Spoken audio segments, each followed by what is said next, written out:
There is a debate which has been raging for years now among fans of 21 Pilots, and it is all focused around this one simple idea.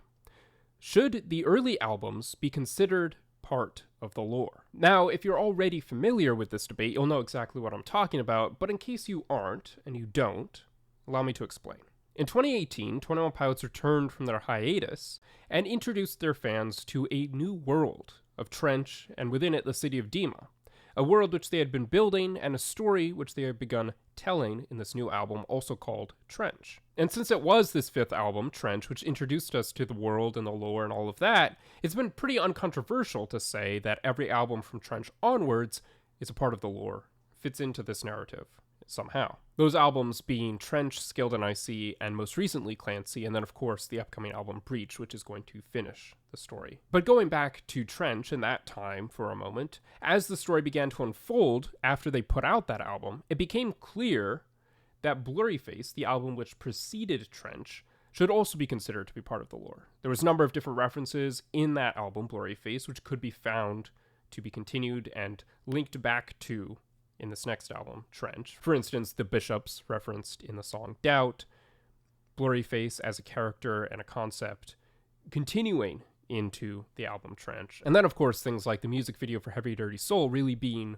the music video which launched us into the lore even before we knew it. And this connection was actually confirmed in 2024 when the band put out their I'm Clancy video and revealed that the leader of the Bishops of Dema, Nicholas Bourbaki, liked to refer to himself as Blurryface. And then, of course, there's also the fact that Blurryface came out in 2015, and the final album of this story, Breach, is going to come out this year, 2025. And for this reason, many official outlets marketing and promoting this album Breach are promoting it as the culmination of a 10-year-long story, pretty officially and definitively confirming that Blurryface is the start of the story, at least in terms of the explicit narrative. But even despite this being the case, there are some who still wish to argue that Blurryface shouldn't be considered part of the lore. Instead, we should only look from Trench onwards when considering an album to be a lore album. So there are outliers who hold that position. I myself disagree with that take, and I think the majority of people do. I think most people would agree that this story can be seen to start with Blurryface, and it's pretty explicitly clear. But what about the albums that came out before Blurryface, namely 21 Pilots, Regional Best, and Vessel? What role do they have to play in the story?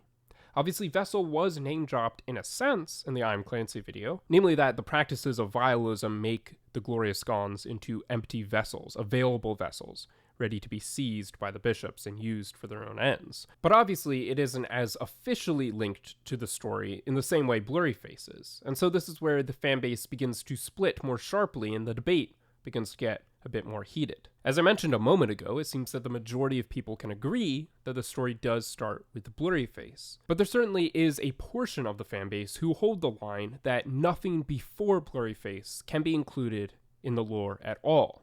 And any connections which you might be able to draw between those first 3 albums and the later 5 albums, or I suppose 4 if you don't count Breach yet, any connection there is purely coincidental, and no notice should be taken of it. Now, this point is important because it's often used as an argument for disregarding or disproving certain theories which are put forward regarding the lore, the story of Dema, and in particular in predicting what's going to happen next with the story, or even trying to interpret something that has happened before. So I think this discussion or this debate is interesting, not just from the perspective of how far does the narrative extend and what all can be included as part of the story, but also from a perspective of trying to build up arguments and uncover more about the story itself, what's happening in the story, the message it's trying to convey, and any kind of connections which we can look at from the past which might tell us more about the future. So for the remainder of this video, I want to put forward a number of reasons why I think it's very clear that the first 3 albums are connected to the lore to some extent. Now, I think it's fair to say, and I think we can all agree, that there isn't an explicit story being told throughout those. The only album you really can make a case for that is the self-titled album, as I've explored in other videos and I'll touch upon again here. But really, you can only see this explicit Dema story starting with Blurryface and extending through to Breach. That's clear. There is very little debate about that and very little sense in denying that. But that doesn't mean that the first 3 albums, self-titled through Vessel, don't have any bearing on the story at all, don't influence it, or don't connect to it in any way. And the self-titled album, as I mentioned a moment ago, does seem to have a clear narrative thread running throughout it. There is no name-dropping of any lore elements or characters. There's no bishops, no Dema, anything like that. But there is a clear story that is told from the 1st to the 14th tracks on that album. And I think it is a cohesive narrative. And I think in some regards, it was kind of the outline, the spark notes of the story that we then saw explored from Blurryface onwards. I have a theory, and there's very little to support it, so it's purely speculative, but just based off of the history of 21 Pilots as a band. I have a theory that Tyler began working on this story, wanting to have some narrative, some story behind the music in 2009 when they put out the self-titled album, and then continued experimenting with that throughout Regional at Best as well, although that is an album which he sees just kind of as an experimental mixtape collection of songs to perform and things like that.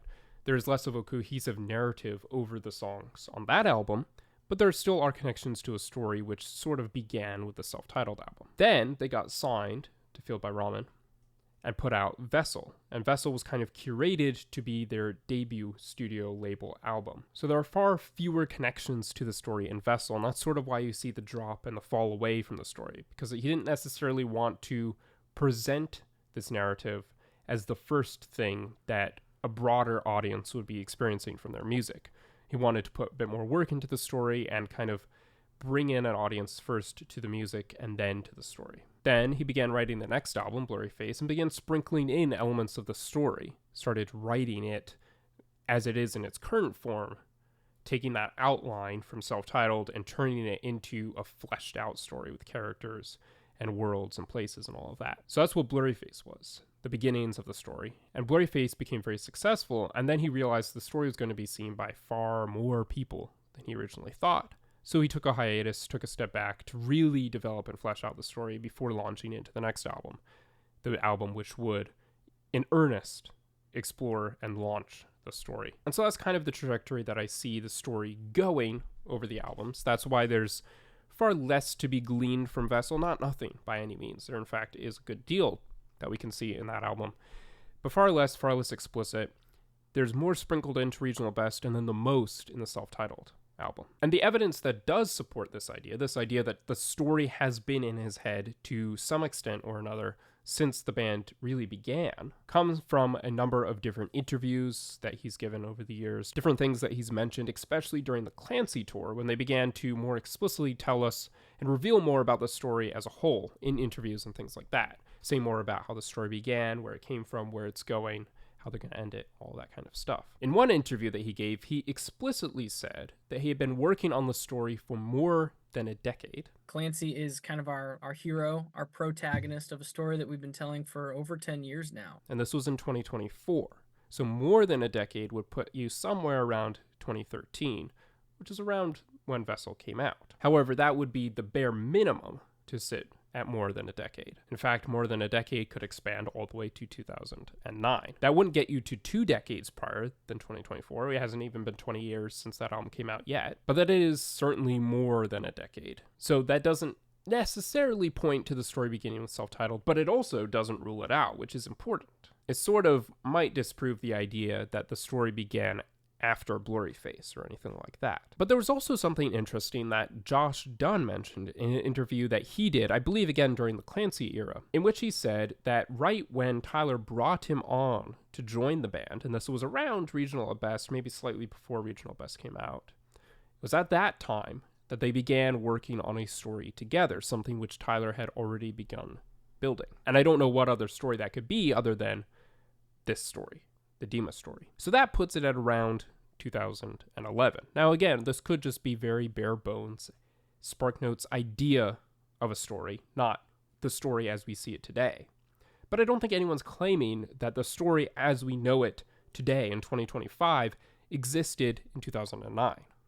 I'm certainly not making that claim. And then the final piece of evidence comes from Clancy himself.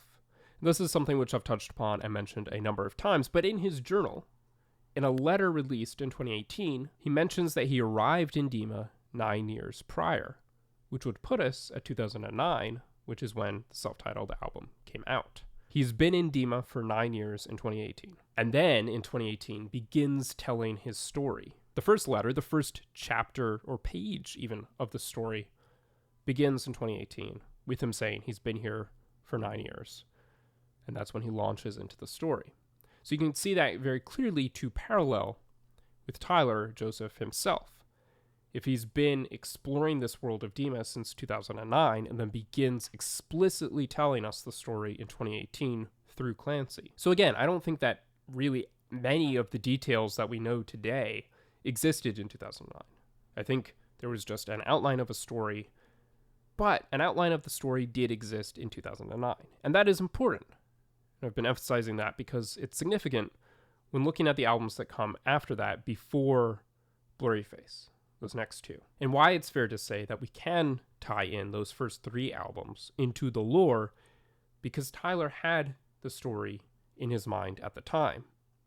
And so he isn't just pulling from the past as he writes the story now. He isn't just looking back at what he wrote before and working to incorporate that into things now, today. He's tying them in because they always, to some extent or another, were part of the story as a whole. In other words, this world of Trench, although it may have gone unnamed for years, has existed since the beginning of 21 Pilots. Because the story, while explicitly told for the past 10 years, has existed for the past 14. So what they do next as a band will be very interesting to see. With that being said, thank you for watching. This was just a quick video talking about my perspective on those early albums from 21 Pilots.